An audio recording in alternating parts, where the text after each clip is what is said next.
La sesión de la Real Academia de Ingeniería, que tiene por objeto proceder a la imposición de medalla a la académica correspondiente, profesora Saskia Sassen.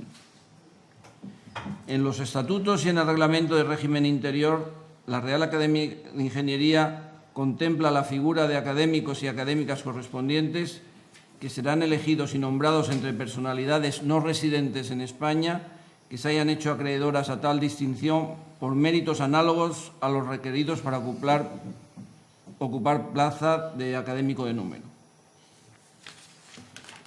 Tiene la palabra el vicepresidente, excelentísimo señor don Manuel Márquez, quien leerá el acuerdo de la Real Academia.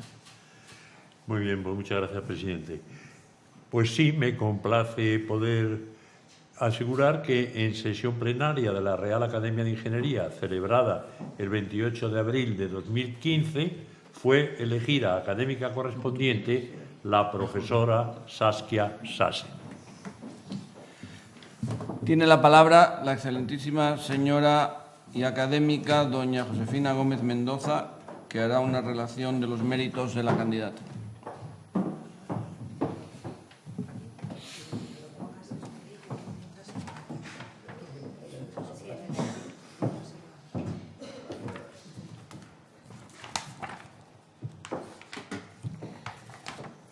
Señor presidente, señores académicos, querida profesora Sassen, amigos, amigas, es una satisfacción para mí que esta Real Academia me haya encargado hacer un elogio, el elogio de la profesora Sassen, como fue también una satisfacción en su día acompañar a nuestro compañero Aníbal Figueira en la iniciativa de la presentación de su candidatura, de la candidatura de la profesora Sassen, como académica correspondiente de esta Real Academia de Ingeniería.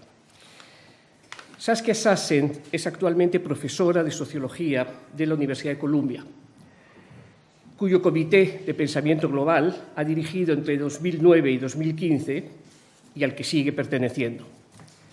Pero si algo caracteriza a Saskia es, además del reconocimiento internacional de su producción en ciencias sociales, su vida casi nómada entre varios países en los que ha trabajado y actualmente en particular entre Nueva York y Londres, puesto que también es profesora de la London School of Economics.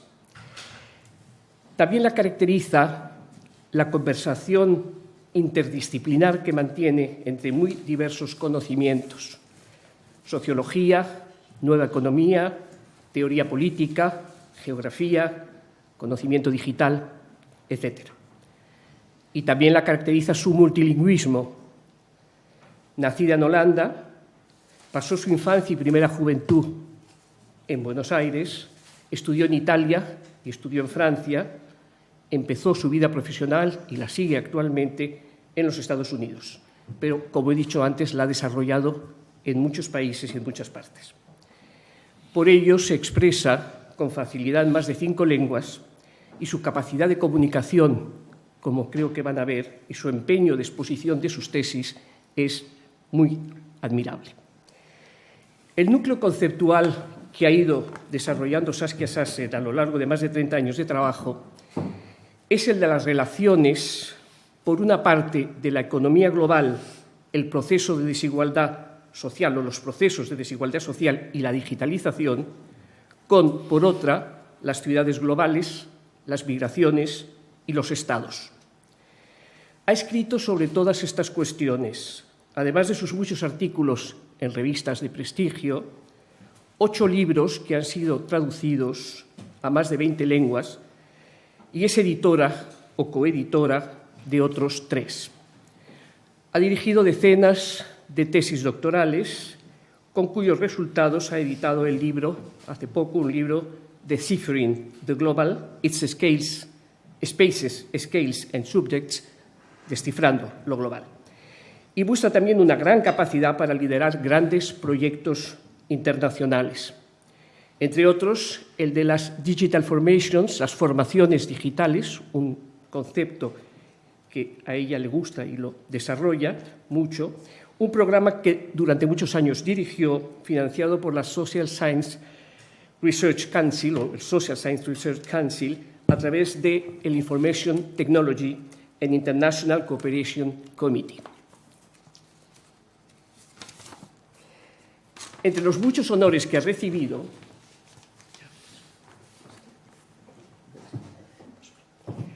¿Te lo paso?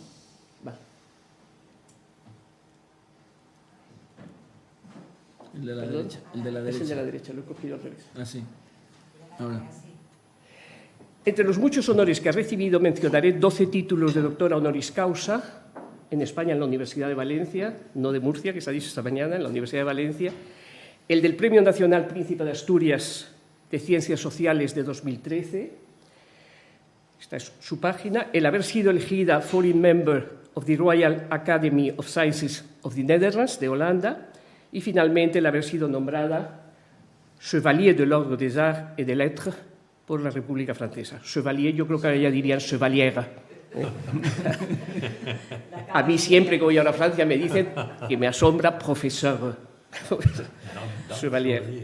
En las muchas entrevistas que ha realizado, por ejemplo, en una conversación en profundidad con el sociólogo Shamus-Khan, la profesora Sassen se identifica fundamentalmente a través de 4 de sus libros, que le resultan principales en la medida en que cada uno de ellos supuso un proceso de investigación y de reflexión de entre 8 y 9 años, y que cada uno de ellos, el siguiente, sumaba conocimiento a los anteriores, pero también habría nuevas perspectivas y hasta réplicas.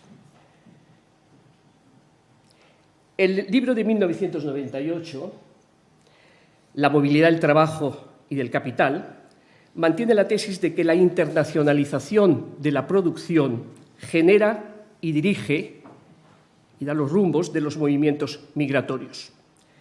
No basta, advierte, explicar la migración por la pobreza de los países de origen. Por el contrario, lejos de admitir el tópico de que las inversiones de capital en los países subdesarrollados pueden frenar la migración, Sassen sostiene que si estas inversiones se limitan a sectores muy intensivos en trabajo, en fuerza de trabajo, y contribuyen a destruir la economía tradicional, entonces la migración continuará o incluso aumentará.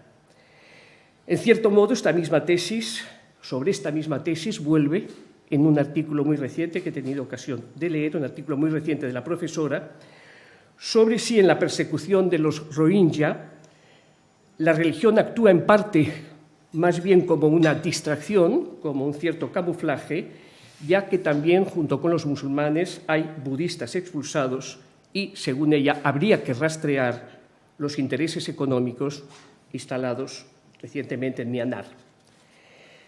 En 1991 aparece la primera edición de Global City, quizá el libro más conocido de Sassen.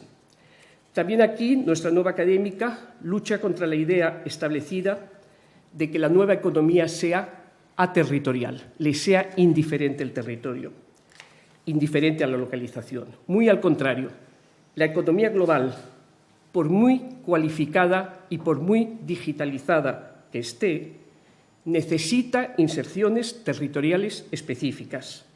Crea espacios operacionales globales que exigen intermediaciones.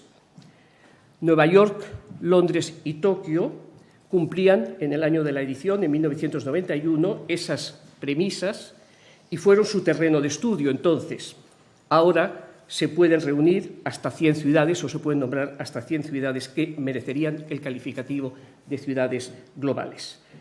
Les sugiero que consulten ustedes la magnífica web del programa en el que también participa muy activamente Saskia, llamado Urban Age. Este es un congreso que se está celebrando en Seúl. Antes de pasar a la tercera de sus muy grandes obras, voy a mencionar una menos conocida, pero para mí muy interesante, y que sé que a ella le gusta, que es Guests and Aliens, de 1999. De forma muy lúcida se advierte sobre la gran contradicción entre una nueva economía que quiere eliminar las fronteras, que se dice sin fronteras, y en cambio unas políticas nacionales y estatales de inmigración que lo que hacen es construir fronteras y reconstruir más fronteras. incluso físicamente, incluso construir muros. Es el libro de Saskia más preocupado por Europa, y las múltiples expulsiones y migraciones que han tenido lugar en nuestro continente a lo largo de la historia. Recordando su Holanda natal, dice Saskia, "We Europeans are a prior people", somos criollos, y lo somos. La noción de fronteras, con sus múltiples contradicciones y multiplicaciones, queda así incorporada al pensamiento de Sassen. De 2006 es su libro Territorio, Autoridad y Derechos, que lleva el subtítulo nada menos que From Medieval to Global Assemblages, que se tradujo como ensamblajes. Ayer lo hablábamos, yo no sé si quizá habría. Es un libro de mayor dimensión histórica en el que se analizan las actuales dinámicas desnacionalizadoras de lo que se ha construido históricamente como nacional y la capacidad de empoderamiento que tiene el territorio o que puede tener el territorio en determinados casos.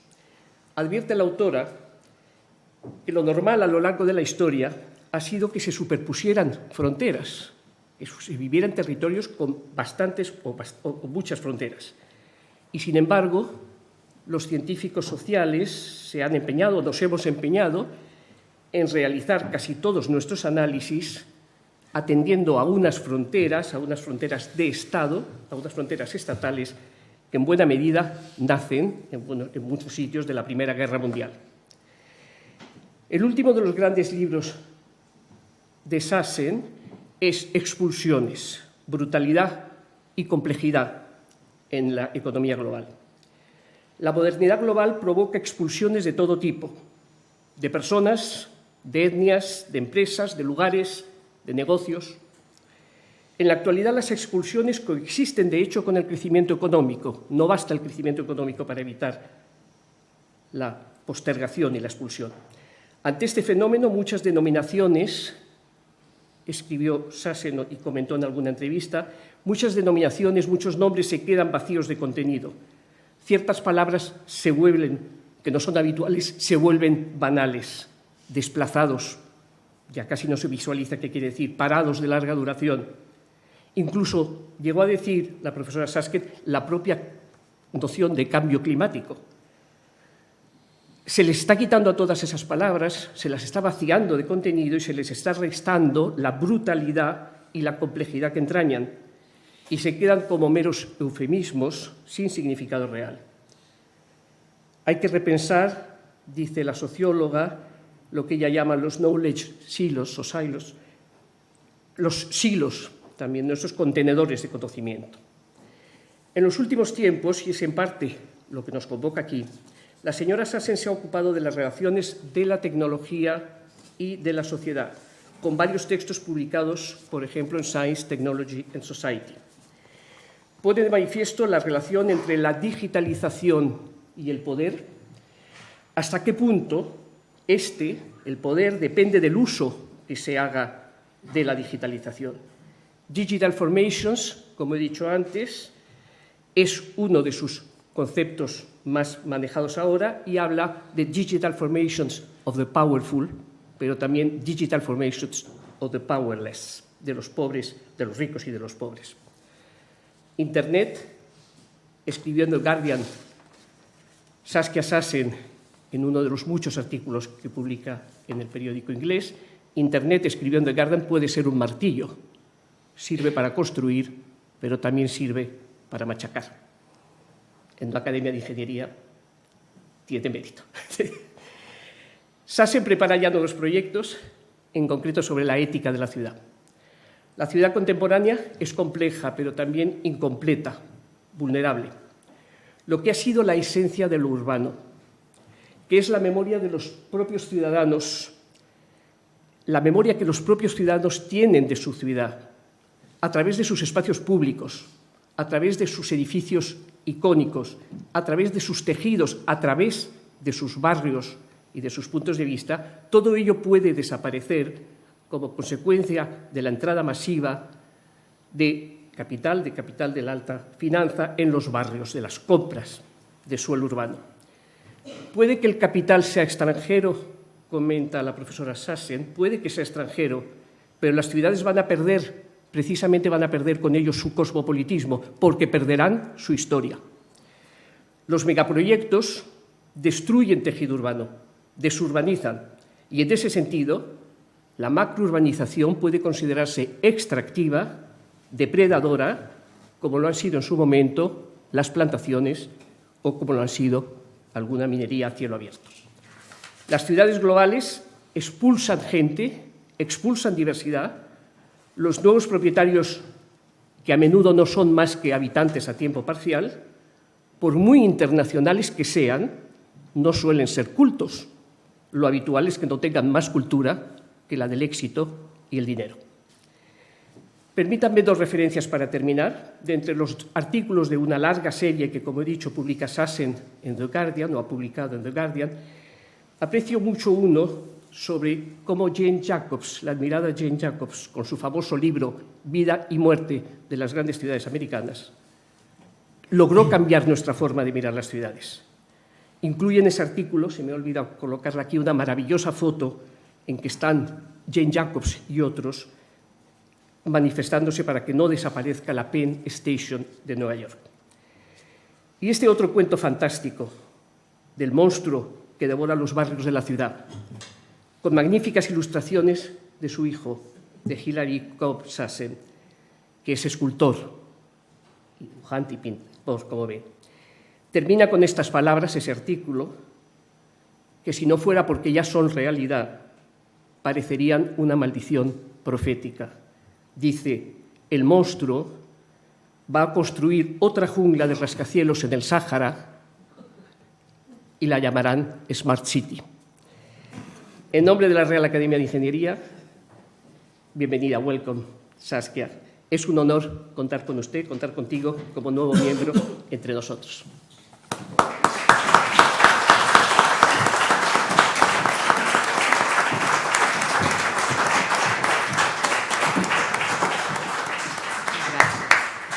Tiene la palabra la profesora y excelentísima académica doña Saskia Sassen para pronunciar su conferencia.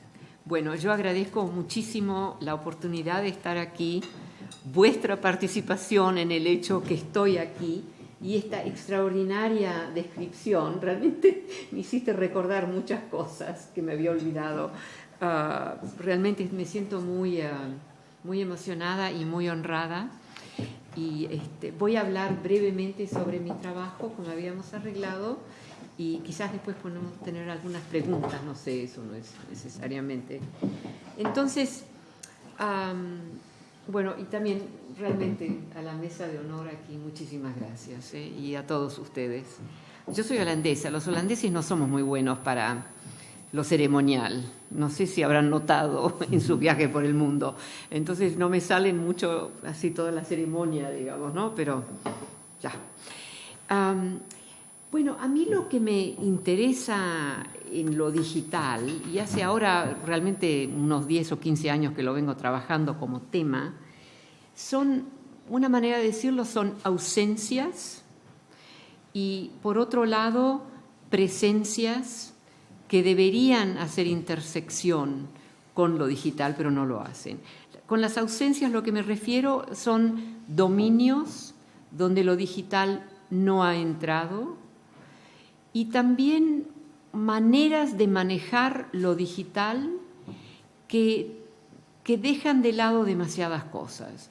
Una manera simple de describirlo es que si yo me fijo en los barrios pobres de Nueva York, ¿cómo podrían esas poblaciones en sus residencias, en el barrio o en sus puestos de trabajo, beneficiarse de ciertas oportunidades digitales y no existen? Y por otro lado, en las grandes clases medias que se vuelven consumidoras de un producto digital, en vez de también hacer más intervención. Y finalmente los científicos, el mundo de las finanzas y los altos profesionales, nosotros todos podemos manejar una serie enorme de grandes innovaciones. Entonces me importa mucho esta diferencia entre ese mundo muy especializado donde sistemas muy, muy complejos están en juego y donde lo digital puede hacer realmente una diferencia, una contribución. Y por otro lado, otros espacios que yo digo incluyen las clases medias, así modestas, etc. Entonces, ¿por qué esa diferencia? Cuando empieza este mundo de lo digital a entrar en nuestros imaginarios, se habló muchísimo de todo lo que se podría hacer, ¿no es cierto? O sea, tantas diferencias y en realidad no pasa eso. Sí en los mundos especializados, no en esos otros mundos. Una manera de describirlo es qué vemos en lo digital si introducimos lógicas de lo social en esos sistemas técnicos, ¿no es cierto? Entonces, a mí me interesa aquí 3 elementos. Esto está en inglés, por si no lo notaron. Tampoco sé si en el fondo ahí lo pueden ver, pero me imagino que muchas de estas palabras son o griego o latino, que ustedes hablan mejor que yo probablemente, y espero que se entienda un poco. Entonces, por un lado, las imbricaciones entre lo digital y lo social. Esos son temas muy ambiguos, porque son 2 mundos, pero hay imbricaciones. Imbricaciones no significa que se neutralizan mutuamente, es lo opuesto, ¿no es cierto? Cada cual con su especificidad, pero con una conexión, alguna modalidad dinámica, ¿no es cierto? Eso es muy importante. No es una nueva mezcla, no es algo ambiguo, es algo muy diferenciado, pero que puede trabajar junto. Entonces, cuando yo estoy haciendo mi trabajo sobre cómo los barrios pobres, los trabajadores pobres, los sitios de trabajo para trabajadores pobres, cómo falta mucho de lo digital ahí, yo tengo que trabajar con la especificidad de esos puestos de trabajo, de esos trabajadores, de esas condiciones y la especificidad de lo digital. No es una cosa que se mezcla, son 2 mundos distintos, 2 vectores distintos, ¿no es cierto? Y de ahí para mí salen cosas interesantes. Entonces aquí, por un lado, hay imbricaciones, como dije, que cada cual mantiene su especificidad. Hay también culturas de mediación. Y yo me acuerdo cuando hace 20 años, 30 años, cuando estas tecnologías empiezan a entrar en el mundo social, no el mundo profesional, digamos, que se hablaba mucho del screen, que era la mediación. Y de ahí a mí me surgió, número 1, no, el screen no es la mediación. Número 2, la mediación son culturas. Lo que nosotros traemos a ese momento de encuentro, no lo que diseñó el diseñador que te muestra el screen. Y en Silicon Valley hay que decir, en ese momento todo lo que se hablaba era el screen. El screen era el momento de mediación. ¿Me entienden un poquito lo que estoy diciendo? ¿Sí? Entonces, a mí me interesaba entender cuáles son las culturas que median, that mediate, entre el usuario, que puede ser un profesional, una abuela que no sabe mucho de eso, pero que tiene, sin embargo, algunos elementos, toda una variedad de personajes. Y finalmente, la capacidad de hacer scaling, ¿no es cierto? Que eso puede movilizarse a muchas escalas distintas, y ahí hay una gran diferencia con otras modalidades de la comunicación. Yo siempre usé como mecanismo para entender especificidades, por un lado, el mundo de las altas finanzas, no el mundo de la banca tradicional. El mundo de las altas finanzas. Las altas finanzas no tienen nada que ver con la banca tradicional. La banca tradicional es el comercio, vende algo que tiene, dinero. El sistema financiero vende, una manera de decirlo, vende algo que no tiene. Y en ese momento lo que se da ahí es una extraordinaria, digamos, creatividad de un producto y también un peligro, que ya lo elaboraré. Entonces, yo hago juxtaposición de cómo los con poder, sistema financiero como ejemplo mío, usan la tecnología, empujan desarrollos, y cómo los sin poder, que también tienen sus necesidades y las conocen y las podrían usar para empujar desarrollos, se quedan un poco fuera del circuito. No es que ni siquiera tienen acceso a la posibilidad de comunicar A nosotros lo que nos ayudaría es pa. Yo tengo ahora una lista, que pa es una manera de describirlo, me disculpo aquí, de todas las pequeñas, son apps, aplicaciones muy, muy modestas, que pueden hacer una diferencia en la vida de trabajadores de bajo ingreso en la situación de trabajo y también en la situación de barrio modesto, barrio pobre. Entonces, esa es una manera muy concreta, empírica, de hacer un encuentro entre dos mundos muy diversos que al máxime pueden imbricarse, pero no pueden disolverse el uno en el otro, ¿no es cierto? Esa especificidad yo la encuentro muy útil para mantener una especie de claridad de esos dos factores, ¿no? O vectores. Entonces, por ejemplo, hablando de culturas de mediación en vez del screen, ¿no? Como la mediación, o sea, qué imágenes tenés ahí, etc. Yo usé toda una serie de ejemplos que los encuentro muy intrigantes y quiero mencionar uno aquí, así, que es un estudio que se hizo hace unos años sobre el uso de estas tecnologías en el Medio Oriente, bueno, en la cosa del Mediterráneo, ¿no? The Middle East, donde se estudiaron a los jóvenes de gente, de familias que no pobres, o sea que podían comprar todo lo que querían en términos de tecnología, y a los scholars del Corán, que había un grupo emergente en ese momento y que ahora ha crecido mucho, de scholars de Corán que estaban usando el Internet. La predicción del antropólogo que lanzó el proyecto era que los jóvenes, ellos estaban totalmente cómodos en casa, por así decirlo, con esos diversos espacios tecnológicos, y que los scholars del Corán estaban un poco fuera. Fue justo al revés, porque los Shwet Youth simplemente usaban eso pasivamente para ir a comprar, ir a ver cosas, ¿no? Los scholars del Corán tuvieron que generar las plataformas que les permitían hacer los análisis. No sé si me explico, ¿no? Entonces, aquellos que estaban los más modernos, una forma de consumo en vez de realmente hacer interacción con la tecnología. Los scholars of the Corán, por necesidad, si iban a hacer eso, tenían que hacer intersección con la tecnología. Y ese para mí es un ejemplo muy importante que muestra que, por ejemplo, lo que yo estoy encontrando, que trabajadores de bajo ingreso en barrios pobres saben lo que necesitan de esa tecnología. And nobody is giving it to them. Y les quiero mostrar algunas cosas. Mientras que yo conozco tantos así colegas míos que tenemos acceso a lo que queremos, cómo subutilizamos y cómo subinterrogamos lo que esa tecnología nos está dando.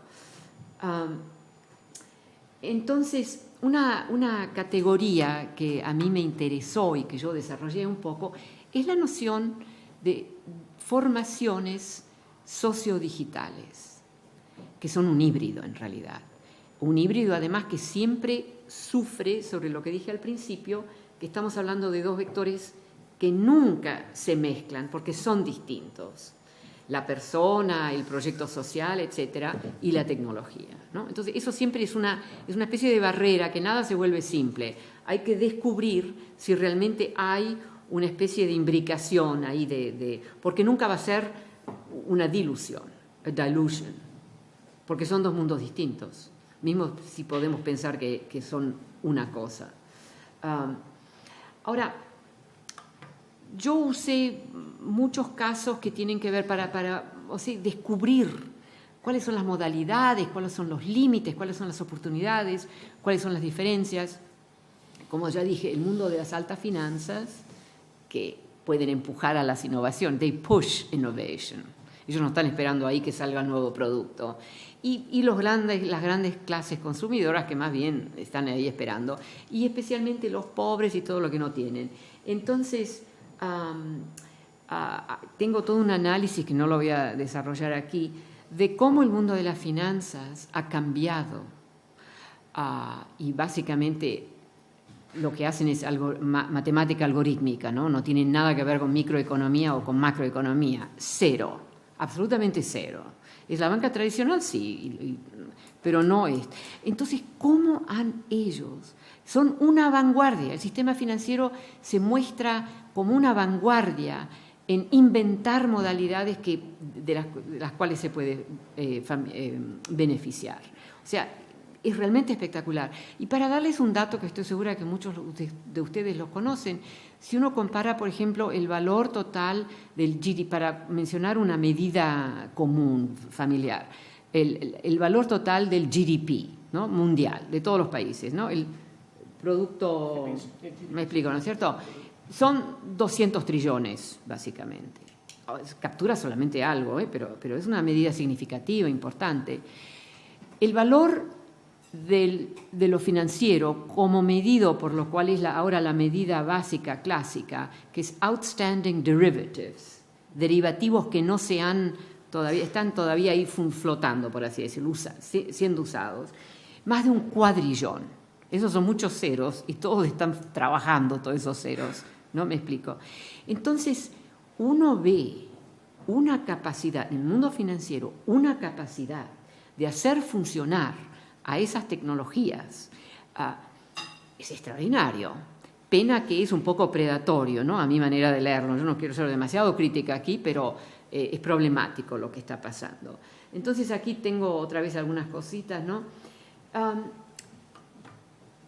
Otro elemento, o sea, manera de posicionar. Todas estas ecologías de significados que he descrito hasta ahora, si uno va con esos instrumentos, por así decirlo, instrumentos para descubrir y conceptualizar en el espacio urbano, ahí pasa entonces de todo, ¿no es cierto? Todos los aspectos se vuelven casi extremos en su variabilidad, en sus consecuencias, en sus ausencias. Entonces, el espacio ciudad para mí representa un espacio donde estas capacidades tecnológicas pueden generar extraordinarias diferencias, nuevos resultados, positivos o negativos, y al mismo tiempo donde todo lo que es lo social es de una variabilidad enorme. Entonces, para mí es como un desafío, es como entrar en un espacio donde hay una cantidad muy grande de variaciones, of variabilities. Y ahí, entonces, ¿cuál es? Para mí, a mí me gusta descubrir, no replicar. O sea, la mayoría de los científicos sociales están en el mundo de la replicación, no replicate.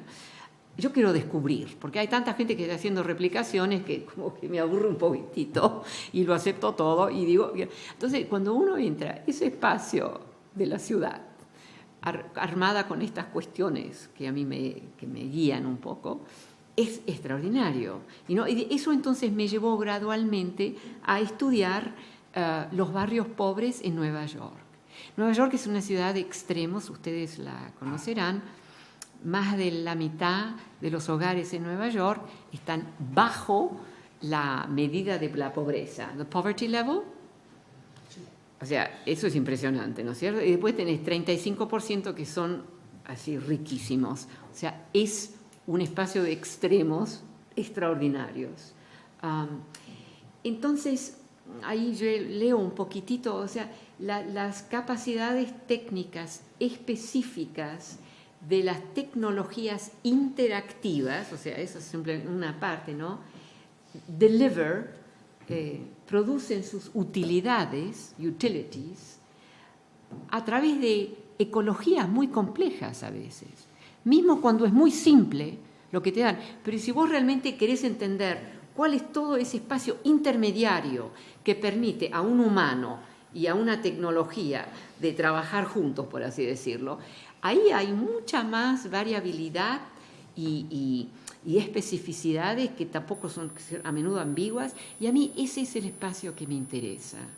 Y yo creo que en Estados Unidos, por lo menos, estoy segura que en España no fallan de esa manera, se toma como aquí están las tecnologías y nosotros usamos esas tecnologías. Fuera queda todo ese mundo que a mí me interesa de cómo se imbrican estos dos, cómo se pueden imbricar, cómo pueden beneficiarse mutuamente. Yo digo que los techies también se pueden beneficiar de trabajar en barrios pobres para descubrir qué es lo que necesitan. Yo voy a tener que movilizarme un poco más rápido aquí.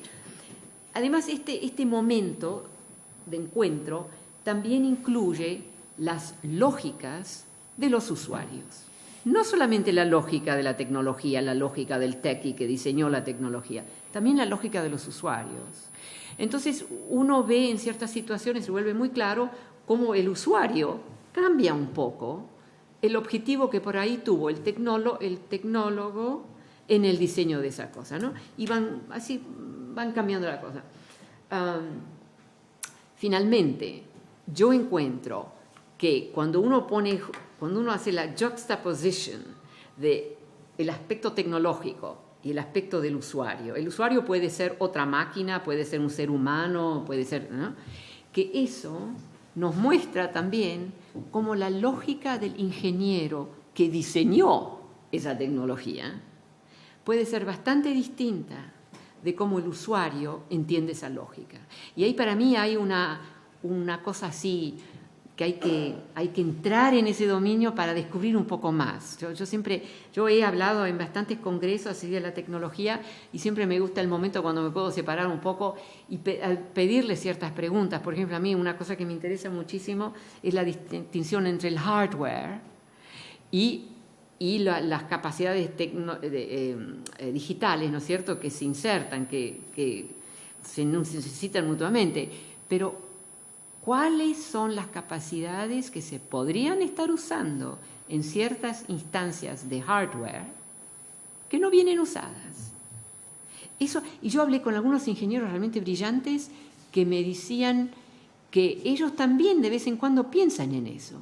Es como un dark zone de capacidades instaladas en la materialidad de los instrumentos que no vienen usadas. O sea, ahí hay algo, es un dominio muy ambiguo, digamos, pero hay algo interesante, hay algo que me interesa. Ahora, esto lo voy a pasar, porque ya esto es demasiado palabra, tengo que hablar demasiado con este slide, ¿no? Yo dejo los slides aquí por si hay alguien que realmente quiere leerlo todo, lo pueden hacer eso. Aquí hay un aspecto así que se puede compartir fácilmente. La velocidad ella misma de la tecnología, que requiere también a menudo eliminar toda una serie de elementos. Así que, ¡puf!, así es un acto de comunicación. Tiene el efecto, que yo creo es muy importante, de informalizar el conocimiento dominante, digamos, como se diría, paradigmático, ¿no? Lo paradigmático, que puede estar ahí sentado en toda su grandeza, vos inserís alguna de estas tecnologías que van extrayendo elementos y inevitablemente es un disassembling de esos paradigmas. Esos paradigmas un poco, sí, surgen también de las potenciales de las tecnologías y lo mismo, pero también surgen de nosotros los humanos que estamos proyectando. Eso es eso. No. Y también eso pasa cuando yo pongo a gente pobre con un sistema donde la clase media lo usa de ser, la gente pobre a menudo lo usa de otra manera. Entonces hay algo, una capacidad en ese encuentro, a mí esa es la cosa que a mí me interesa, es ese encuentro en la tecnología y nuestras inteligencias, ¿no? Que te sorprende de vez en cuando. No sé si me explico aquí. La velocidad, el segundo punto, también hace legible o nos ayuda a entender el hecho que a given, lo digo en inglés, ¿sí? ¿Está bien? A given knowledge might be in a trajectory. O sea, los sistemas de conocimiento a menudo están instalados en ciertas trayectorias, ¿no es cierto? Entonces a mí me interesa cómo la velocidad de esto, algunas instancias de estas tecnologías generan una nueva trayectoria. Y cuando yo me fijo en qué es lo que me dicen la gente pobre o las pequeñas empresas en barrios pobres, se salen con cosas extraordinarias, muy interesantes. Entonces ahí hay algo que no estamos usando, lo estamos perdiendo, etc.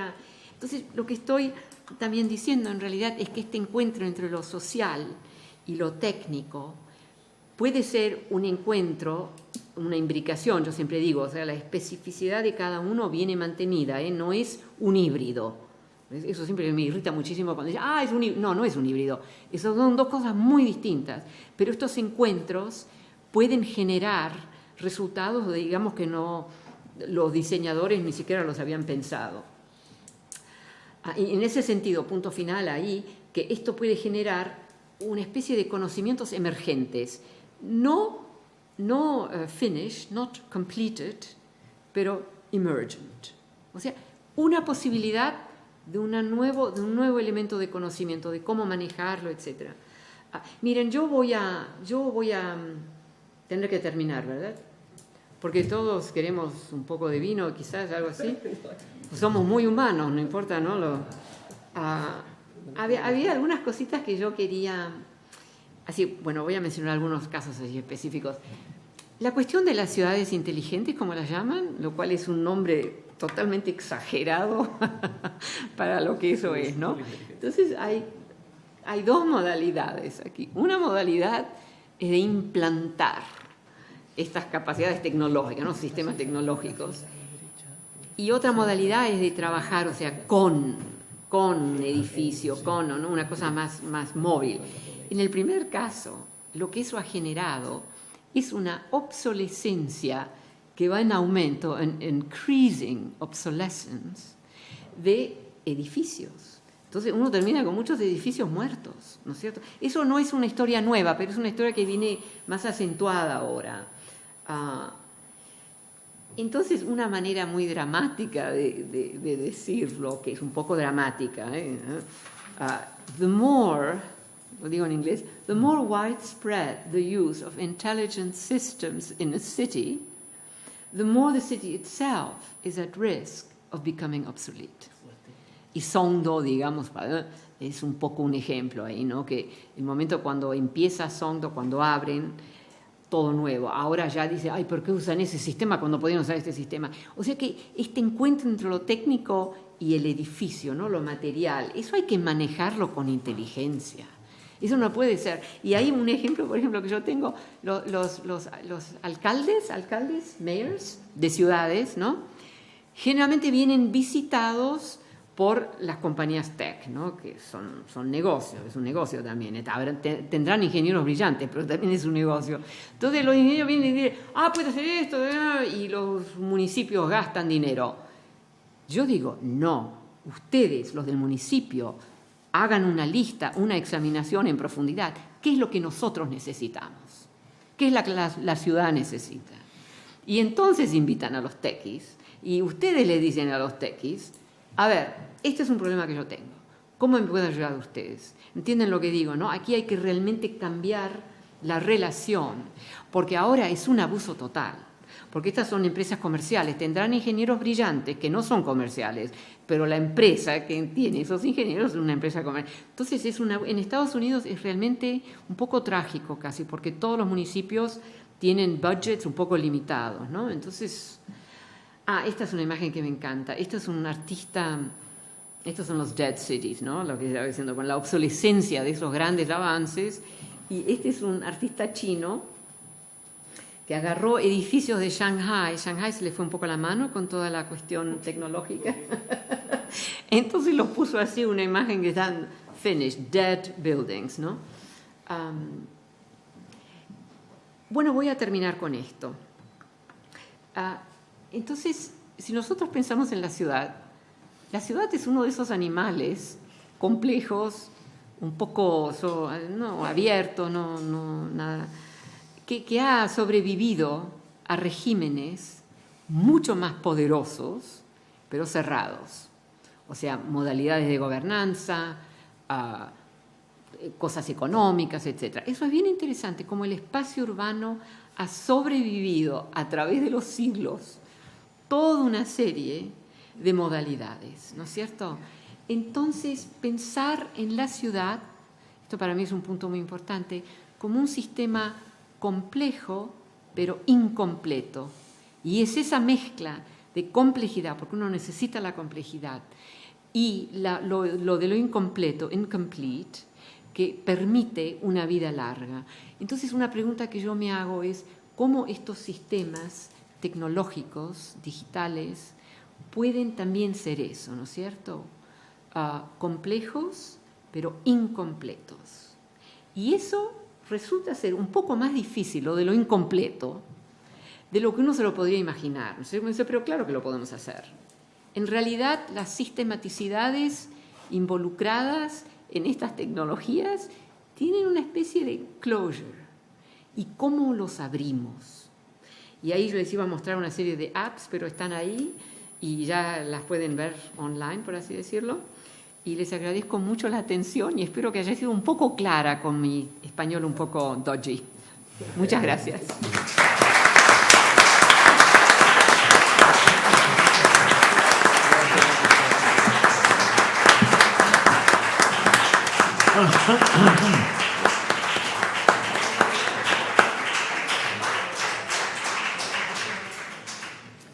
La profesora Sassen se acercará a la presidencia para recibir la medalla y el diploma que la acreditan como académica correspondiente de la Real Academia de Ingeniería.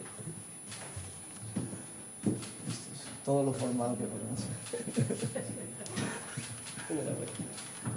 Muchas felicidades. La medalla. Eso no pasa nada. Muchas gracias. Muchas gracias.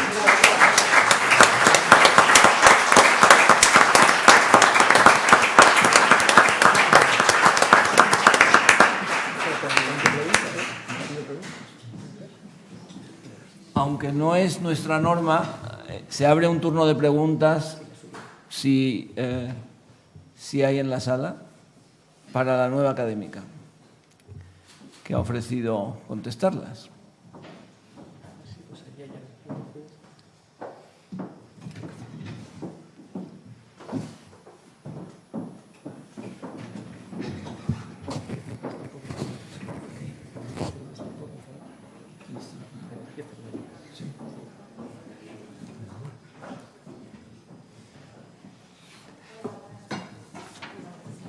Lee eso, si puedes.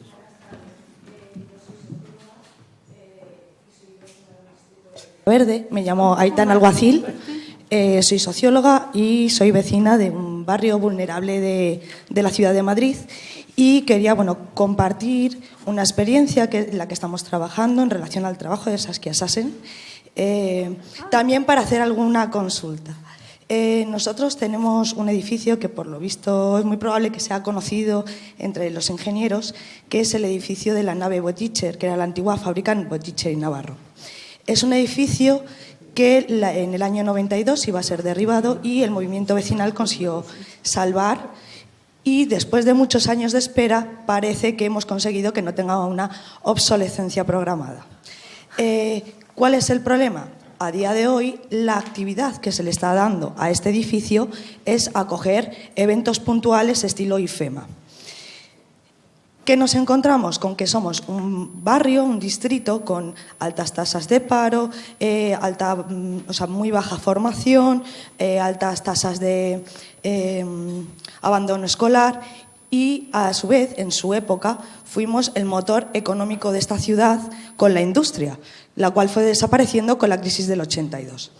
Algunos vecinos, que además muchos de nosotros somos técnicos en otros tipos de estudios, nos hemos propuesto el empezar a mover el que se recupere la economía de otra manera a través de la tecnología, y que la tecnología permita dar formación y empleo a todos los parados que tenemos en el distrito.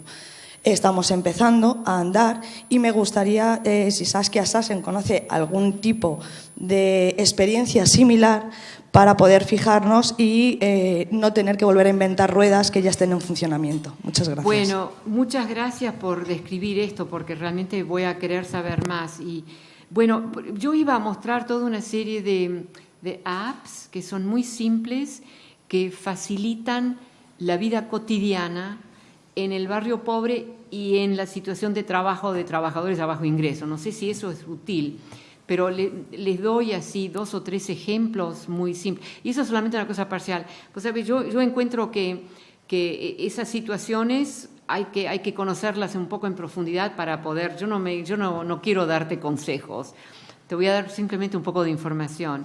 Entonces, voy a describir 2 o 3 apps, si eso va bien, no sé cómo habrá. Entonces, una de estas apps se llama en inglés The Emergency. Estos son todos estudiantes de doctorado, esto no es comercial, pero está en uso ahora. Se llama The Emergency Nanny. ¿Saben la nanny, no? La Emergency Nanny. La Emergency Nanny es 2, 3, 4, 5 personas que viven en el barrio donde el trabajador de bajo ingreso, sea hombre o mujer, está en la situación de trabajo, tiene una crisis en el hogar. Digamos, la tía que tenía que venir a cuidar a la madre enferma o a los hijos no apareció. Entonces, el trabajador de bajo ingreso en una situación en Estados Unidos es así, no puede simplemente sacar el teléfono y empezar a hacer llamadas, porque lo echan del trabajo. Nada que ver, es brutal. Entonces, lo que sí puede hacer es click on the app. The app es una colección de personas, que pueden ser 4, 3, 5, lo que fuere, que ese personaje ha elegido, y cada hogar puede elegir su combinación, que van a ser las gentes que están más o menos permanentemente, el que vende pequeñas cosas en un pequeño negocio, la peluquera, el carnicero, si querés que el carnicero vaya a cuidar a tus chicos. Entonces, ellos se movilizan. El trabajador de bajo ingreso sabe que ellos van a hacer algo. Ahora, para mí eso tiene más de una consecuencia, porque los barrios pobres en Estados Unidos a menudo realmente sufren de una especie de alienación total. Odian a su vecino, porque el vecino es el único al que pueden realmente molestar, digamos, ¿no es cierto? No pueden molestar al poder. Entonces, a mí me parece que ese pequeño app empieza a movilizar a gente que está bastante alienada del sistema y mutuamente en el barrio, que empiezan a decir, el carnicero dice, yo también puedo hacer esto.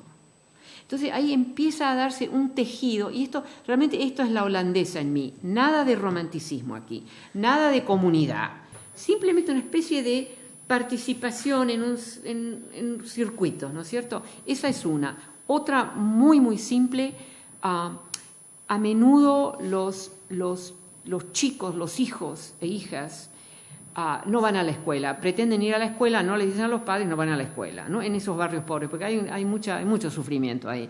Entonces, esto es un pequeño app que el padre o que la maestra de la escuela puede mandarle al padre informalmente o a la madre diciendo, tu hijo no está en la escuela hoy.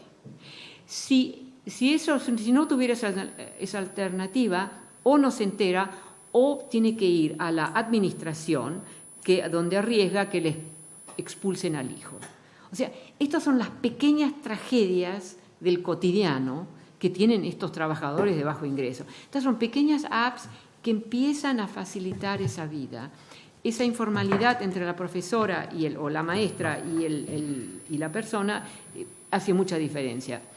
Bueno, hay toda una serie de estos tipos de apps, ¿no es cierto? No me puedo meter en eso ahora. Pero realmente para mí es una modalidad de generar tejido en comunidades un poco destruidas y eventualmente de generar posibilidades, ¿no es cierto?, de algo que pasa que es distinto de esta degradación así inmensa. O sea, yo no sé que esto te sirva a vos, pero lo que estoy diciendo aquí con intervenciones muy simples, muy elementales, se puede generar un tejido a nivel de barrio que nosotros en Estados Unidos lo estamos perdiendo. Yo tengo mi momento retórico siempre, diciendo la importancia de relocalizar lo que podemos relocalizar, ¿no es cierto?, en nuestras economías. Y mi momento retórico es, do I really need a multinational to have a cup of coffee in the neighborhood? ¿Me entienden? ¿Me explico o no? No, I don't. Lo podemos hacer ahí, hacer una cosa de barrio, ¿no es cierto? ¿Cómo podemos? Y eso está empezando a pasar en Nueva York, en Chicago, en las grandes ciudades americanas. Están empezando a tratar de ellos hacerlo ellos mismos. Y eso también genera tejido. Y yo encuentro muy interesante cómo estas capacidades técnicas pueden ayudar de una manera tan simple. O sea, eso es algo muy simple. En vez de la grandiosidad de no, eso es nuestra tecnología, por así decirlo. Bueno, yo ya me lanzo un segundo discurso, así que no sé si hay otra preguntita, pero... Hay otra. Sí, pues. Hola, buenas tardes. Me llamo Juan Carlos Barajas y soy ingeniero informático y sociólogo. Ah, perfecta combinación. ¿Lo puedo llevar a Nueva York? Sí. Si lo lleva, Nosotros yo voy. no tenemos eso ahí. Bueno, el estudio de informática fue un pecado de juventud y la sociología ha sido un amor de madurez. Salió poeta, ¿eh? Sí. Quería preguntarle, me ha llamado mucho la atención esto de formaciones sociales digitales y cómo el comportamiento interactuando con los sistemas es distinto en función del nivel de renta, ¿no? ¿Entendido esto? Claro. Entiendo que existan aplicaciones específicas, como la acaba de citar usted, que son más beneficiosas para un público de renta baja que para un público de renta alta. Pero no entiendo cómo una misma tecnología puede ser usada de modo diferente entre personas de renta alta y personas de renta baja. No sé si en su experiencia en la investigación en Nueva York ha podido descubrir una forma original por parte de personas de renta baja de utilizar la tecnología. Bueno, o sea, creo haber entendido. Hay un poco de eco, no oigo demasiado bien pero creo que entendí lo que dijiste. O sea, es una variable. De un lado, no funciona, es distinto, son mundos tan distintos. Digamos, si tomas el caso de los científicos y sus necesidades a nivel de trabajo, no a nivel de persona, no tiene ninguna conexión eso, ¿no es cierto? Ahí no. Pero tanto de lo que es la vida cotidiana de las clases medias, o sea, la vida cotidiana, no el momento de ingeniería o de científico. Somos bastante iguales nosotros los humanos, ¿eh? Ahí, yo no quiero generalizar, pero hay un sector, y es el sector que a mí me interesa, un sector bastante simple, digamos, ¿no?, que reconoce estas son necesidades de la vida cotidiana. Entonces nosotros la clase media nos manejamos, compramos, etcétera, ¿no? Pero tampoco, yo tengo mi propia lista de lo que se podría estar desarrollando, que me ayudaría a mí, digamos, ¿no? Pero ciertamente con esta gente muy modesta, barrios muy modestos. Entonces yo creo que es una variable. Aquí hay diferencias radicales, no se puede. Por este lado se puede. Y lo que constituye la vida cotidiana de la gran mayoría, así de las clases medias, digamos, y de las clases pobres trabajadoras, tiene mucho que ver con elementos de sobrevivir, cómo sobrevivo con la cuestión del tráfico, del tiempo, de mis niños, o sea, es un bundle of things. Entonces no quiero simplemente hacer hincapié en las diferencias de ingreso. También me interesa recuperar todo lo que compartimos, ¿no es cierto? Y que si hay, en el caso de barrios pobres, apps, en vez de tener que no alquilar, no se alquila a la gente, se emplea, ¿no? Emplear a una limpiadora o lo que fuere. No, una pequeña app que puede facilitar, digamos, ¿no es cierto? Eso es un poco... ¿Te contesto la pregunta o no de esta manera? Sí, Estamos hablando a nivel simple, ¿no? Para mí este es un proceso social donde todos podemos participar. Esto no es high level, ¿eh?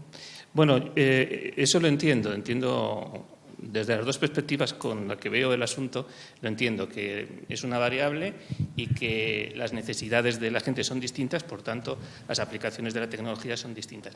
Es que en un momento dado he querido entender que con el experimento de Oriente Medio, que asomados dos conjuntos sociales diferentes a un mismo tipo de tecnología, la utilización de esa tecnología era diferente por cada uno de los grupos. Sí. Entonces yo, claro, como no lo veo así muy claro, le preguntaba en su estudio en Nueva York si había conocido algún caso específico de aplicación de una misma tecnología de manera diferente por distintos sectores sociales. Sí. Bueno, un ejemplo es cómo la clase media usa esta tecnología para manejar lo que pueden ser las tensiones o los conflictos o either or entre vida de hogar y vida de trabajo, ¿no es cierto? Y ahí yo creo que nosotros nos hemos beneficiado enormemente de estas tecnologías y algunas son bastante complejas, ¿no? Requieren una cosa. Eso en las clases pobres ni siquiera aspiran a eso, a este punto, simplemente tener la cosa más elemental. Porque también más complicada es tu vida, o sea, no es la complicación, es también el tipo de trabajo que uno hace y el tipo de necesidades que tiene en el hogar, que hay diferencias entre un hogar pobre, de muy bajo ingreso, y un hogar de alta clase media, digamos, ¿no es cierto? No estoy hablando ahora del mundo de la finanza, de eso es todavía otra cosa. Pero yo creo que a menudo, como dije al principio, somos todos más o menos iguales los humanos. Yo eso realmente lo creo, nuestras inteligencias son más o menos la gran mayoría, hay excepciones ahí.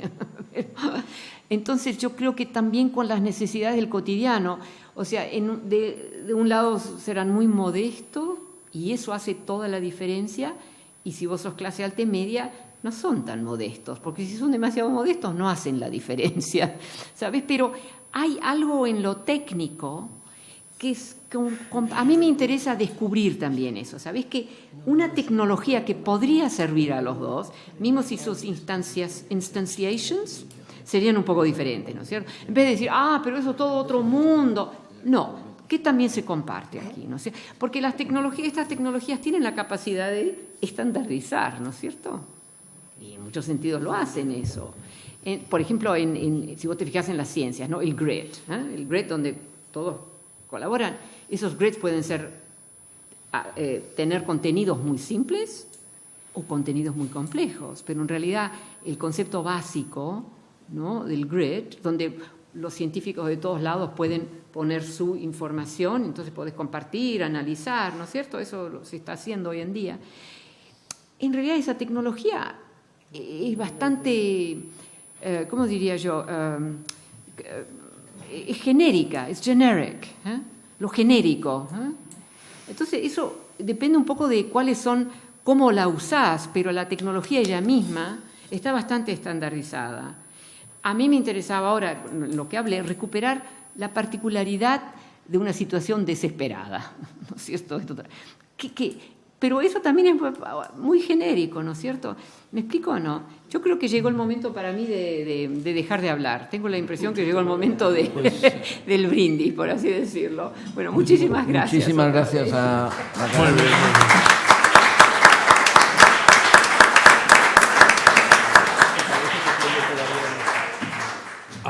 Muchas gracias a todos por su asistencia. Se levanta la sesión.